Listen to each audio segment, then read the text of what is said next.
Olá, amigos do canal, bem-vindos a mais um vídeo do Dicionário do Investidor. Hoje eu estou aqui na sede da Suno com a Amanda para poder bater um papo sobre os fundos da casa, para a gente poder cada vez trazer perto de vocês, cotistas, ou de vocês que pretendem ser cotistas, um pouco mais de informação sobre os fundos imobiliários. Amanda, obrigado por esse tempo, obrigado pelo local, obrigado por tudo, que eu ainda estou maravilhado com esse momento aqui. Eu gostaria, antes da gente falar dos fundos, falar um pouquinho da casa, um pouquinho de você, para a gente ter a importância da Suno, a importância da gestão que vocês fazem, já que vocês cuidam do nosso dinheirinho, nós cotistas. Bom, então, Kiko, obrigada. Kiko veio aqui conhecer nossa casa nova, né, nossa sede, então muito bacana que a gente está gravando daqui. Para quem não me conhece, eu sou Amanda Coura, eu faço toda a gestão ali dos produtos estruturados, tá, Kiko? Então, dentro desse mandato, a gente tem o SNCI, que é o nosso fundo de papel, o SNAG, que é o nosso novo fundo agro, e temos aí mais alguns projetinhos, né, na prateleira para complementar essa nossa área de produtos estruturados. Eu sempre trabalhei no mercado financeiro, fazendo gestão de produtos estruturados, comecei numa securitizadora, então já estive do outro lado da mesa fazendo o CRI do zero, e hoje a gente tem esse desafio de cuidar dessa área que está crescendo bastante, né? Hoje o SNCI já tem 40 mil investidores, então são muitas pessoas aí acompanhando, confiando no nosso trabalho. E estou aqui à disposição para a gente tirar todas as dúvidas que você e o pessoal aí do canal tiver dos fundos aqui da casa. Pois é, 40 mil. Você imagina 40 mil é o estádio lotado que estava ontem no jogo do Corinthians.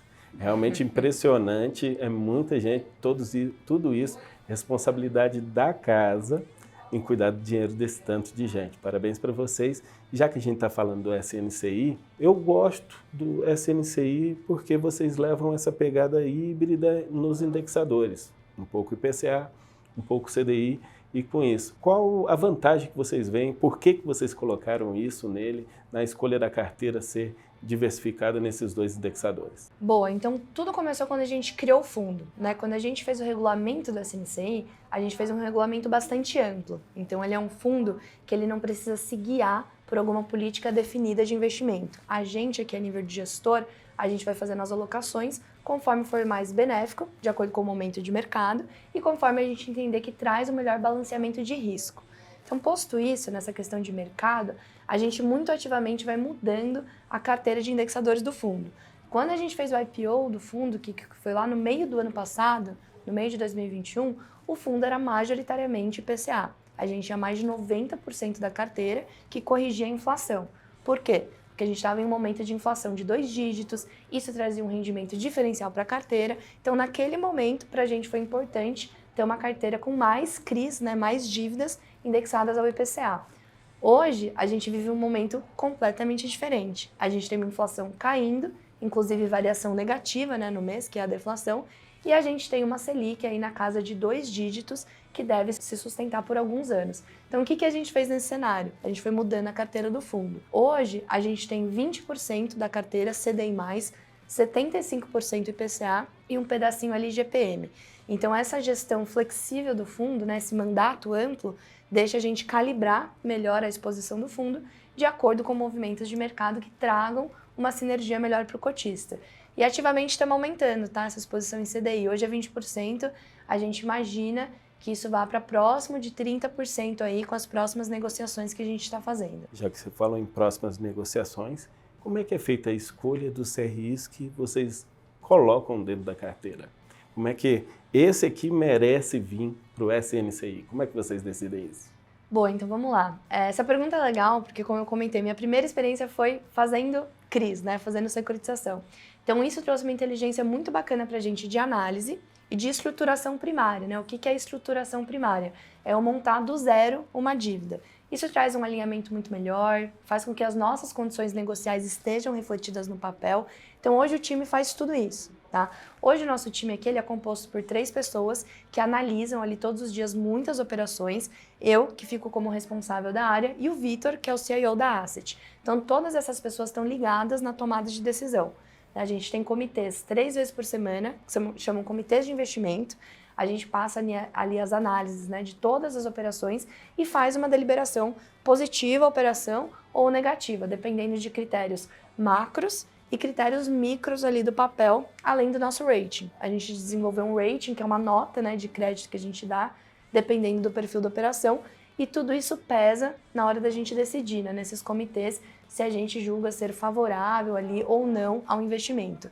Então, é um processo de tomada de decisão que não é centralizado, passa por todo um time ali, né, por toda uma esteira de análise e que a gente delibera com vários fatores, macros e micros, para a tomada de decisão de investimento. Na carteira em si, quando eu fico dando uma olhadinha nela, eu classifico, aliás, vocês mesmos se classificam como middle risk.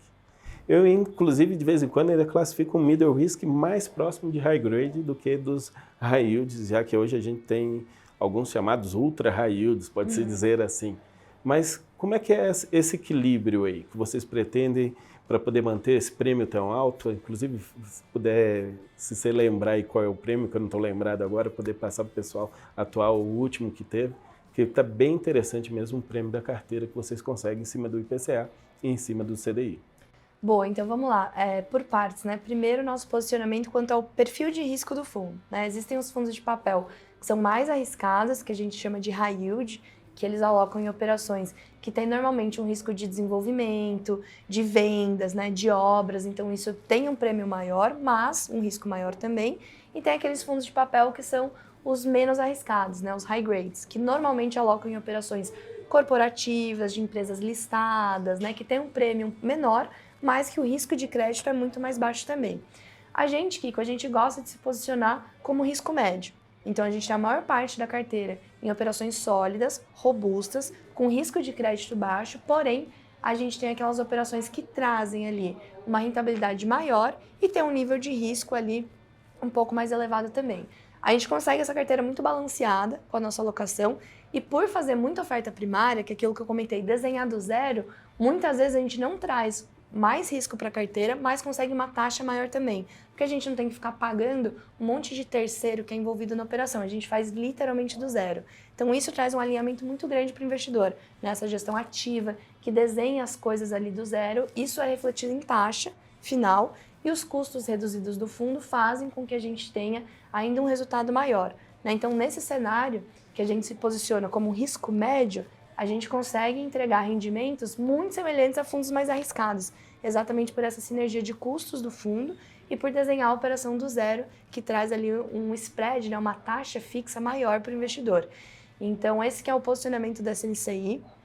Hoje, a gente tem uma carteira com 30 operações, a gente já tem uma diversificação bacana para o fundo, né? Lembrando que o fundo fez o IPO e mais 2 emissões, então a gente tem 370 milhões de patrimônio, com 30 operações, trazendo uma boa diversificação, correndo um risco médio e entregando uma rentabilidade semelhante a fundos de papel mais arriscados. Esse é o posicionamento que a gente traz aqui e que a gente passa para o mercado, né, como concepção, né, posicionamento aqui da CNCI. Eu diria que não semelhante, está sendo melhor o rendimento que está sendo entregue comparado a alguns mais arriscados. SNAG11, ou como vocês falam aqui, que eu já vi, SNAG. Qual é o diferencial dele, diferente dos outros fiagros que vieram no mercado já? Bom, então o SNAG é o nosso fiagro, a gente fez a estreia dele na Bolsa no dia 8/8 e já é um fundo que tem mais de 4 mil investidores, uma liquidez diária de quase 2 milhões, é o fiagro basicamente mais líquido do mercado, então a gente está, primeiramente, muito contente aqui com a aceitação do fundo, com o desempenho que ele está tendo no mercado e quais que são os diferenciais, que eu acredito que seja isso que esteja chamando bastante a atenção do investidor, né? Então, primeiro ponto, a questão de ser o primeiro fiagro híbrido do mercado.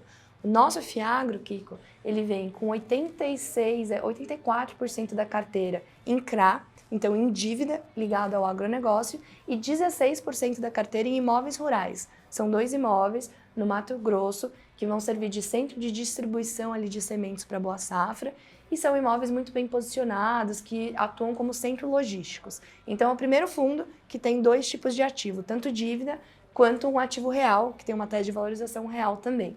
Então esse é o primeiro ponto. Segundo ponto, a gente começou no agro, que é um segmento que representa muito no Brasil, né? Ainda mais quando a gente fala em Brasil, agro é algo muito forte, porém é algo distante dos investidores. Então tem um pouco de mais risco, tem mais desconhecimento, porque existem a questão das culturas, das safras. Então, posto esse risco que o agro tem, a gente começou o nosso fundo com uma parceria muito grande, uma parceria estritamente comercial, que é com a Boa Safra. Boa Safra é uma empresa listada, muito robusta, que é a principal do cenário nacional, que atua no segmento de soja, né? Inclusive o Brasil é o principal exportador de soja. Então a gente está num segmento robusto, com uma parceira muito robusta, para começar a atuar nesse segmento agro, né? Então, assim, acredito que esses sejam os principais ali diferenciais, além de tudo que a Suno agrega para a gestão, essa questão de transparência, acesso à informação, custos muito eficientes, né, que esse fundo tem. Então, esses são alguns componentes que eu acredito que estejam fazendo aí o nosso Fiagro ter toda essa liquidez aí de mercado. Quanto aos imóveis em si, vamos falar dos ativos. Primeiro, quero saber dos imóveis. Hoje, são 2 imóveis. Os contratos, como funcionam esses contratos desses imóveis atualmente?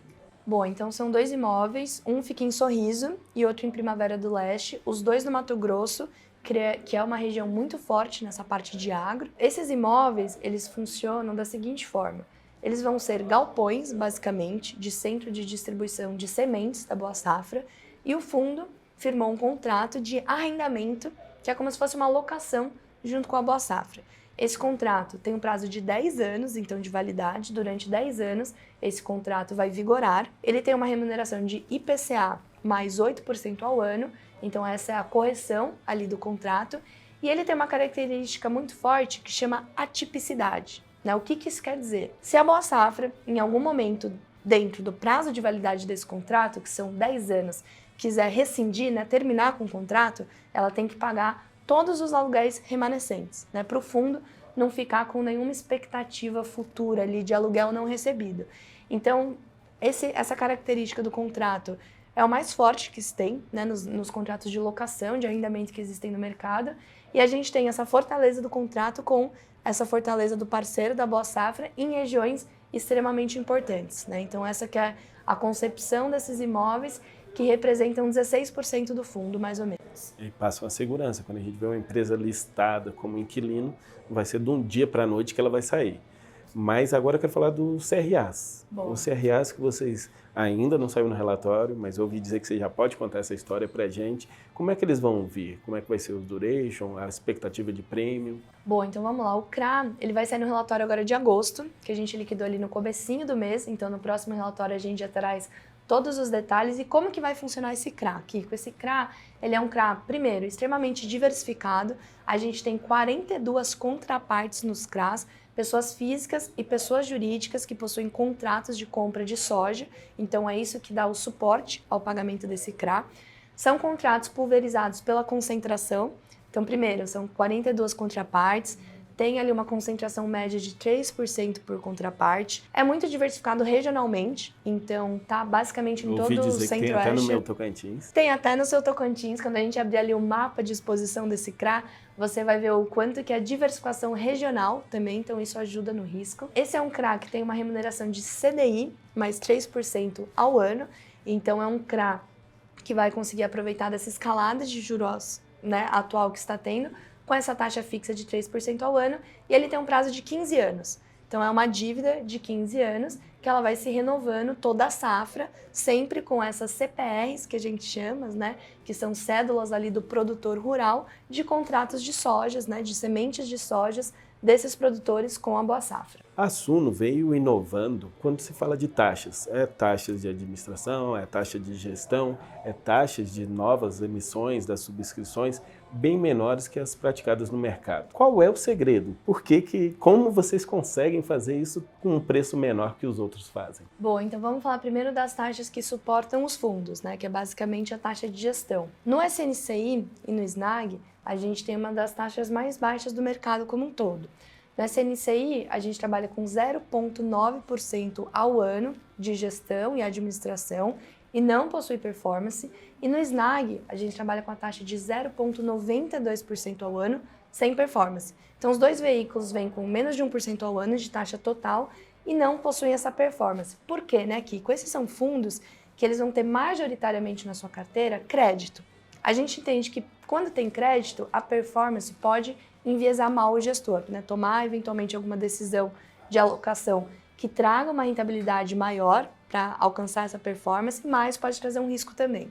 Então a gente não trabalha com performance, só com taxa de gestão, e a gente acredita muito no crescimento dos fundos para essa taxa de gestão começar a ser representativa para a gestora, certo? Então a gente tem que ter um alinhamento muito grande com o mercado. Esse é o nosso propósito nas taxas. Quanto às emissões, a gente faz emissões muito baratas, né, muito abaixo do mercado. O SNCI, na primeira emissão de cotas, a gente teve de custo 25 centavos, a gente nem usou o custo total, e na segunda emissão 20 centavos, também não usamos todos esses custos. E por que a gente consegue fazer emissões tão eficientes? Né? Porque a gente é uma casa que está muito em contato com o mercado, que traz muito a nossa estratégia de gestão, toda a transparência, então isso ajuda muito a comunicar o fundo. E quando a gente está crescendo, o investidor já entende o porquê desse crescimento. Então a gente não precisa contar com uma força de vendas que é paga, remunerada, para contar um pouquinho da história da gestão. A gente ativamente já faz isso. Então eu diria que todo o nosso posicionamento aqui, como Suno, né, os nossos propósitos de transparência, acesso à informação, ajudam muito nessa estrutura de taxas. Né? Sem isso, não seria possível a gente fazer emissão tão eficientes e fazer fundos tão baratos, acreditando ali no crescimento dos veículos. Agrega muito mais no patrimônio do fundo, de modo geral, essas taxas tão menores. E no bolso do investidor, né? Porque o que cai né? líquido ali também é maior pelas taxas mais baixas. Às vezes o investidor ele fica olhando só para o preço do mercado e não se preocupa com a taxa. E no caso a Suno vem se preocupando com a taxa, isso quer dizer que está pensando no lado do cotista. Isso é muito bom. Eu vou encerrando por aqui, vou agradecendo mesmo, Amanda, esse seu tempo para poder disponibilizar a toda a casa. Vou agradecendo a casa por ter me dado esse espaço aqui.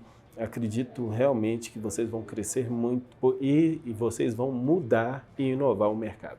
Acredito que logo, logo nós vamos estar falando de outras emissões, de outros fundos que vão estar copiando ou tentando fazer taxas tão baixas quanto vocês, e quem sabe vocês também vão estar diminuindo aí a média das taxas do mercado e com isso aumentando o valor no bolso do cotista. Pessoal, vou pedindo a vocês para deixar aquele like. Para quem não é inscrito, se inscreve no canal. Aproveita também que aqui na descrição está o link do canal da Suno, onde a Amanda está lá semanalmente falando um pouquinho sobre os fundos da casa, e com isso você que ainda não é cotista ou já é cotista pode acompanhar de perto o fundo que você está investindo. Boa, Kiko, obrigada. Fica sempre o convite para quando quiser voltar aqui, e muito obrigada pelo espaço também. Valeu, gente!